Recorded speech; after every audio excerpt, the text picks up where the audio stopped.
anybody. I'm just gonna say, when my watch is $100,000, you should never say nothing to me in your life, ever in your life. That's what you call hood rich.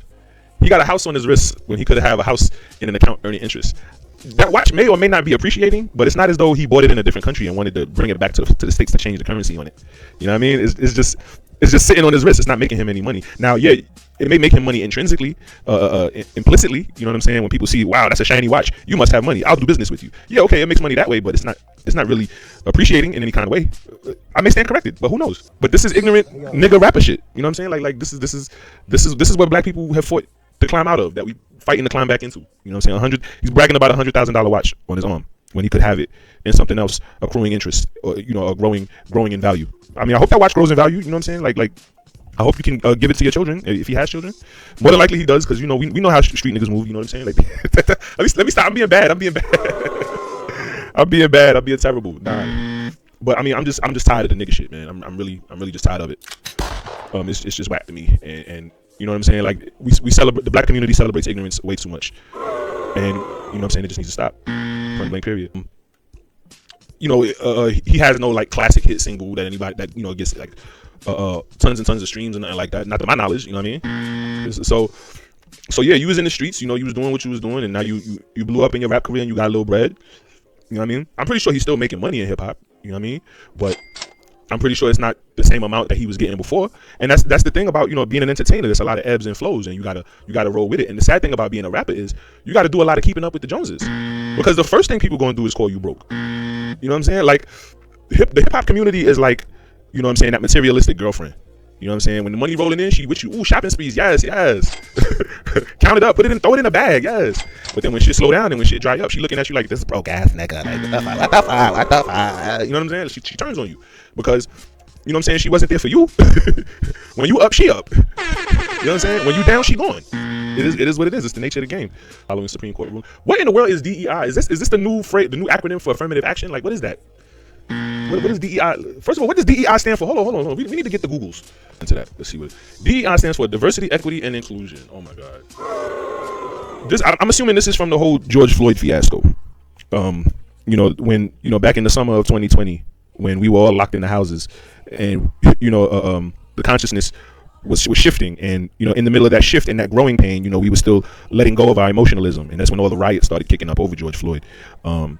And I think nobody said it better than Candace Owens. This was a man like what Martin Luther King said, judge a man's character, right? Well, we judging George Floyd's character, and oh no, how dare you? How could you? He was a dope fiend goon. He was a goony, dope fiendish goon. You know what I'm saying? Trying to scam and scheme, and he was high out of his mind, and that's the reason he passed out. Like, it's not because of the knee on his neck. That was the coup de grace, but he was already, you know what I mean? Like, no, like we're not rioting, we're not tearing up our own neighborhoods and our own stores for someone like this. It's not what we're doing. But the media spun it out of control, and the fake news, and then COVID, everybody was just pissed off. Everybody was pissed off. People home ain't got nothing better to do. Yeah, let's tear apart our neighborhoods. Why not? Let's burn down this and burn down that. You know what I mean? Why not? It's funny, I was just watching, the gentleman's name is Coleman Hughes. He's very big on race politics. That's his shtick. You know what I mean? He breaks it down. He has the end of race politics. Yes. Coleman Hughes, he's a very, very highly intelligent brother. He's from New Jersey, you know what I mean?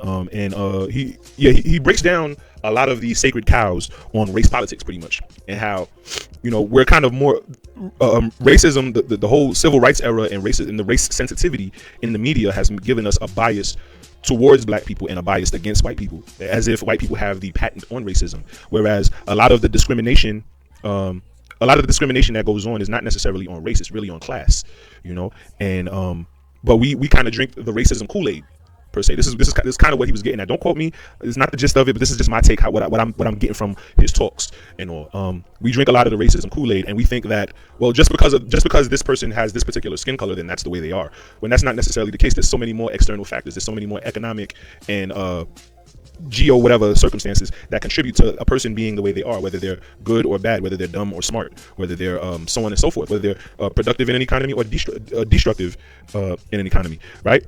And so I watched him talk to, what's the other gentleman, Peterson, Jordan Peterson. Yes, I watched him have a talk with Jordan Peterson about being colorblind, and how you shouldn't, no one is really colorblind. People may act like they may say they want to be colorblind, or they may act like they're colorblind, but they're not.